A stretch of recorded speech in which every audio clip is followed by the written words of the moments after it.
infelizmente, a teologia e a apologética nos últimos anos têm sido utilizados da maneira errada, e até quando se fala em teologia ou apologética, fala-se de uma maneira um tanto pejorativa, porque muitos que se dizem teólogos e apologetas têm se preocupado mais em apontar o dedo na cara uns dos outros, acusando uns aos outros de heresia, e inclusive promovendo divisões entre os cristãos, do que em efetivamente estudar a essência da fé cristã e defender a legítima fé cristã. Porque o que acontece? Muitos teólogos e apologetas, eles brigam entre si por causa mas o certo é o calvinismo, o certo é o arminianismo, o certo é predestinação, livre-arbítrio. Enquanto isso, multidões vão para o inferno, multidões perecem sem conhecer a Cristo. Então, a teologia e a apologética são necessárias? São, desde que a preocupação essencial seja cumprir o ID de Jesus, cumprir a ordem que Jesus nos deu de pregar o Evangelho a toda criatura. E o estudo de Deus, que é a teologia, e a defesa da fé cristã, que é a apologética, devem ser feitos de uma maneira a esclarecer e não confundir ainda mais, como infelizmente muitos acabam confundindo, colocando dúvida na cabeça das pessoas, deixando as pessoas sem ter a menor noção do que é o verdadeiro cristianismo. É claro que existem interpretações diferentes, doutrinas diferentes, mas todas devem convergir para o mesmo ponto, que é Jesus Cristo como Senhor e Salvador da humanidade. Que toda denominação centralizada em Jesus Cristo é legítima.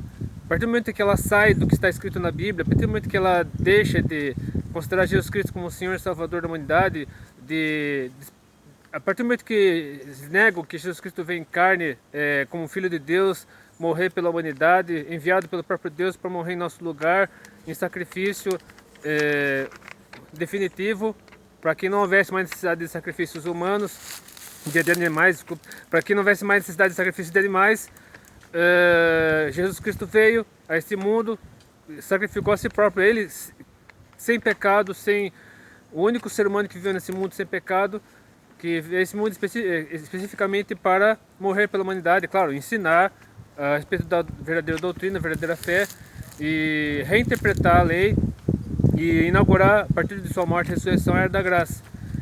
Mas existem os tais 5 solas, que são os fundamentos da fé reformada.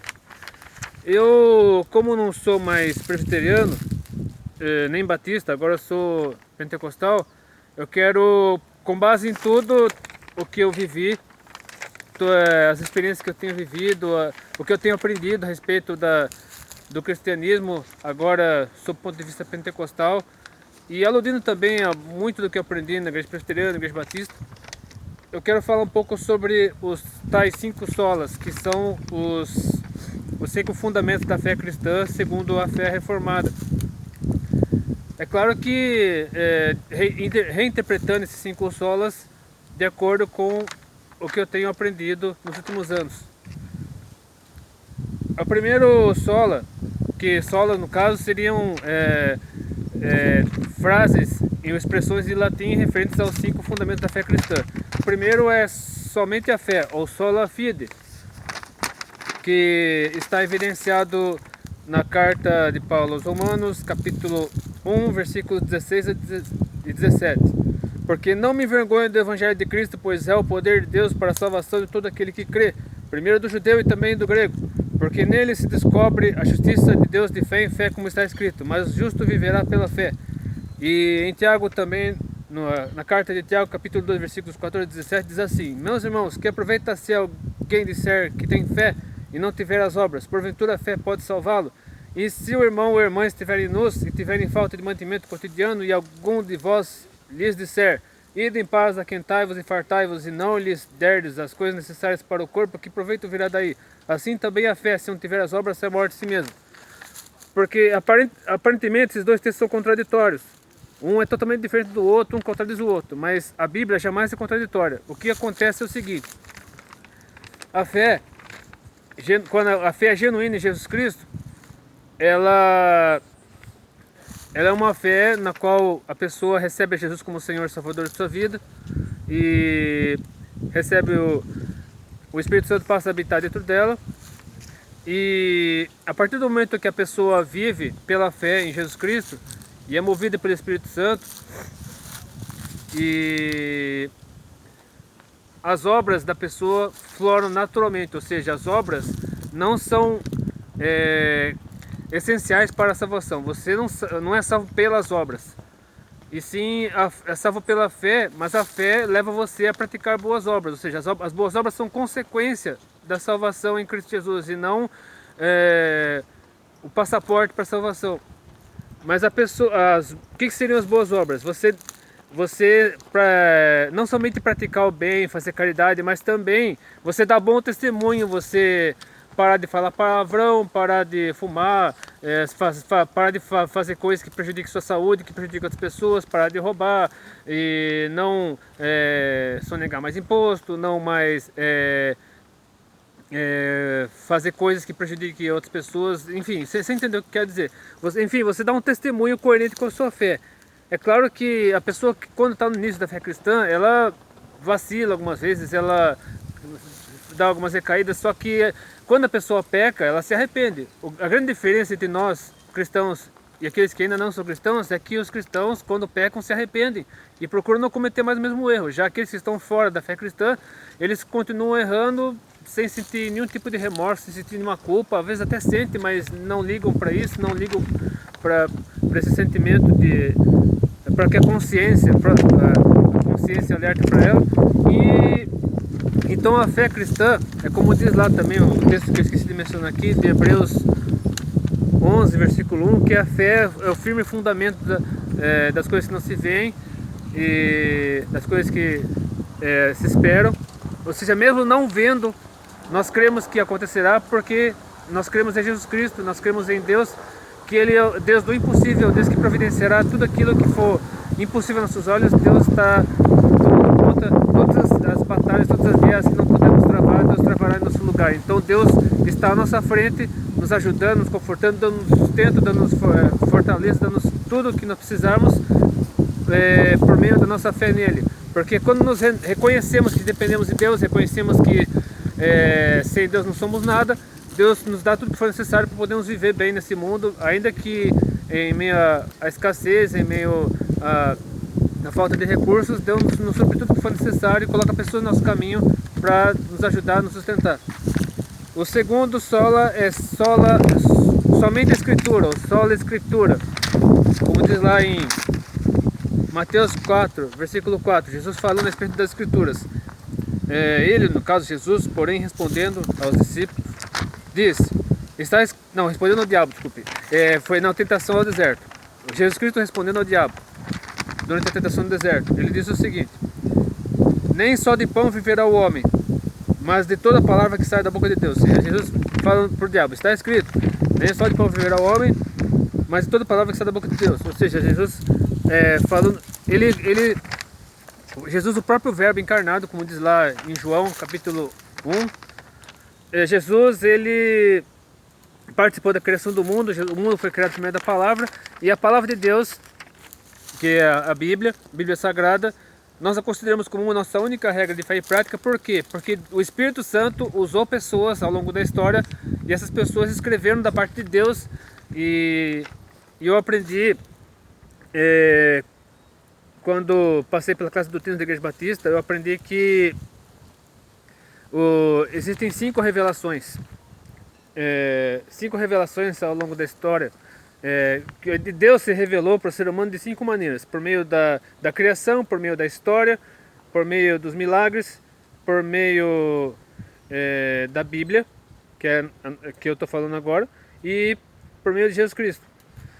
E a Bíblia, como uma das revelações de Deus, ou seja, o Espírito Santo fala conosco por meio da Bíblia, nós cremos que é a principal maneira pela qual Deus se comunica conosco. E agora, no meio pentecostal, eu tenho visto pessoas sendo usadas por Deus para falar da parte de Deus E nós sabemos quando a pessoa está falando da parte de Deus, quando aquilo que ela fala está em concordância com a Bíblia. Ou seja, se o que ela fala está em concordância com a Bíblia, a revelação, no caso, ou a profecia, é totalmente da parte de Deus.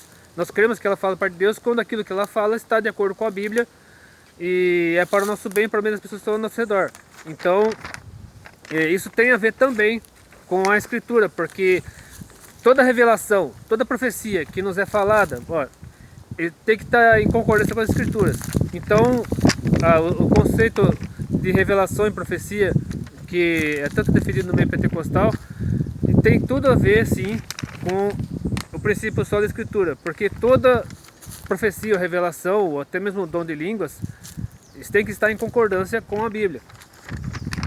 E estando em concordância com a Bíblia, é de Deus, sim. Por mais que os sensacionistas dizem que não, que isso aqui, toda a revelação está na Bíblia, mas se você recebe algo da parte de Deus, seja por meio de revelação, profecia ou línguas, está em concordância com a Bíblia, concorda com o que está na Bíblia, é de Deus. Fique tranquilo quanto a isso. O terceiro, obviamente, não preciso nem falar muito, que é somente Cristo, solos Cristo. Como diz lá, o próprio Jesus diz em João, capítulo 3, versículo 16, versículo que todo mundo sabe de cor, porque Deus amou o mundo de tal maneira que deu seu Filho unigênito, para que todo aquele que nele crê não pereça, mas tenha vida eterna. E no mesmo capítulo, e no mesmo livro de João, só que no capítulo 14, versículo 6, Jesus mesmo, dizendo a Tomé, ele revela o seguinte: eu sou o caminho, a verdade e a vida. Ninguém vem ao Pai senão por mim. E mais para frente, lá o apóstolo Paulo, na primeira carta de Timóteo, capítulo 2, versículo 5, diz o seguinte: porque há um só Deus e um só mediador entre Deus e os homens, Jesus Cristo, o homem. E finalmente o apóstolo João, em sua primeira carta, no capítulo 5, versículos 11 e 12, diz assim: e o testemunho é esse, que Deus nos deu a vida eterna, e esta vida está em seu Filho. Quem tem o Filho tem a vida, quem não tem o Filho de Deus não tem a vida. Dois princípios podemos tirar disso tudo: que Jesus é o único acesso que nós temos hoje até o Pai, porque no Antigo Testamento, nós só tínhamos acesso a Deus por meio dos sacerdotes, o sumo sacerdote, porque davam sacrifícios de animais, os sacerdotes recebiam nosso sacrifício, aí uma vez por ano o sumo sacerdote, primeiramente no tabernáculo, depois no templo em Jerusalém, oferecia esse sacrifício diante de Deus, pelos seus próprios pecados e pelos pecados do povo. E só que hoje, se você olhar na carta de Paulo aos Romanos, também na carta aos Hebreus, não há mais necessidade disso, porque Jesus Cristo se fez sacrifício único, perpétuo, definitivo por toda a humanidade, por todos aqueles que crescem nele, obviamente. Se você crê em Jesus Cristo como seu Senhor e Salvador, ele passa a ser o acesso entre você e Deus. Por meio de Jesus Cristo nós temos livre acesso ao Pai. Por meio da oração nós nos aproximamos de Deus, nós chegamos até Deus, e Deus se chega até nós por meio da Bíblia. Então, e outra coisa, não podemos colocar nada, absolutamente nada, ninguém, nenhuma divindade, nenhum santo, nenhuma guru, até mesmo líderes cristãos, cantores gospel, não podemos colocar ninguém, nada, nem ninguém entre nós e Jesus Cristo, porque Jesus é o nosso único acesso até Deus. E não há nenhum intermediário, ou não há nenhum outro intermediário entre nós e Deus a não ser Jesus Cristo. Sola gratia. E consequentemente a isso, né, de Jesus Cristo como único acesso de nós e Deus, vem o quarto fundamento da fé cristã, que é o sola gratia, ou somente a graça. Só que vejamos o que está escrito lá em Romanos 5, 20 até o versículo 2 do capítulo 6. Veio, porém, a lei para que a ofensa abundasse, mas onde o pecado abundou, superabundou a graça, para que, assim como o pecado reinou na morte, também a graça reinasse pela justiça para a vida eterna, por Jesus Cristo nosso Senhor. Agora aqui, presta atenção. Se você acha que com a graça você pode fazer o que você bem entende, está muito enganado. Veja o que diz aqui, os dois primeiros versículos do capítulo 6 de Romanos.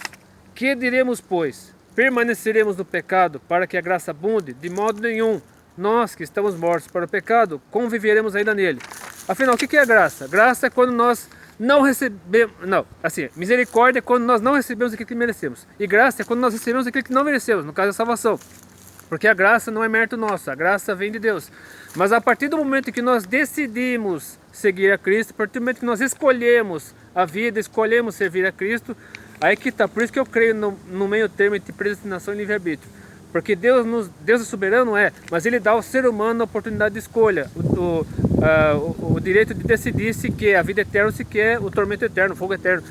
Mas a partir do momento que nós decidimos seguir a Cristo, nós recebemos da parte de Deus a salvação.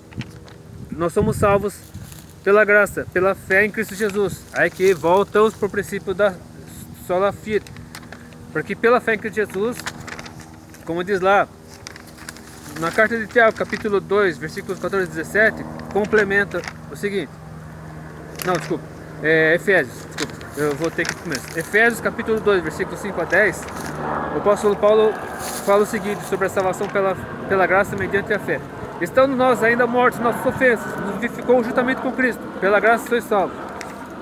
E nos ressuscitou juntamente com Ele, nos fez assentar nos lugares celestiais de Cristo Jesus, para mostrar nos séculos vindouros as abundantes riquezas da sua graça pela sua benignidade para conosco Cristo Jesus. Porque pela graça sois salvos, por meio da fé. E isto não vem de vós, ou seja, não é mérito nosso, é dom de Deus. Não vem das obras, para que ninguém se glorie. Porque somos feituras suas, criadas em Cristo Jesus para as boas obras, para as quais Deus preparou para que andássemos nelas. Aqui volta o princípio da sola fide, ou seja, que as boas obras são consequência da nossa fé em Cristo Jesus, e a graça demonstra o seguinte, que por nossos próprios esforços, por nossos próprios méritos, não conseguimos nos aproximar de Deus. Mas a partir do momento que nós nos rendemos a Cristo, a partir do momento que nós decidimos ter Jesus Cristo como Senhor em nossas vidas, nós recebemos a graça, a salvação em Cristo Jesus. Isso é graça, você receber aquilo que você não merece. Mas por quê? Porque Deus quis salvar você? Não, porque você decidiu receber Jesus Cristo como seu Senhor e Salvador. Isso tem a ver, mas Deus nos chama, Deus nos chama, Deus nos convida, Jesus Cristo fica batendo na porta do nosso coração, mas cabe a nós abrir a porta, porque quando Jesus bate a porta do nosso coração, nós é que temos que abrir a porta. Jesus fica batendo insistentemente, pacientemente, mas nós é que temos que permitir Jesus entrar no nosso coração, porque não adianta nada Jesus bater e não dar mente para Jesus, aí seremos perdidos. Mas a partir do momento em que nós decidimos abrir a porta para Jesus, ouvimos o chamado de Jesus, Jesus nos chama, Deus nos convida para fazer parte do seu reino, e nós atendemos esse convite e recebemos Jesus Cristo como nosso Senhor e Salvador. E finalmente, só lhe deu glória, que também não tem muito o que falar sobre isso, que é glória somente a Deus. Aqui, ó, glória somente a Deus. Que como está lá em Romanos capítulo 11, versículos 33 e 36. Ó profundidade das riquezas, tanto da sabedoria como da ciência de Deus. Quão insondáveis são os seus juízos e quão inescrutáveis os seus caminhos. Porque quem compreendeu a mente do Senhor, ou quem foi seu conselheiro, ou quem lhe deu primeiro a ele para que lhe seja recompensado. Porque dele, por ele, para ele são todas as coisas. Glória, pois, a ele eternamente. Amém. E lá na carta aos Efésios, capítulo 3, versículos 20 a 21, o apóstolo Paulo complementa.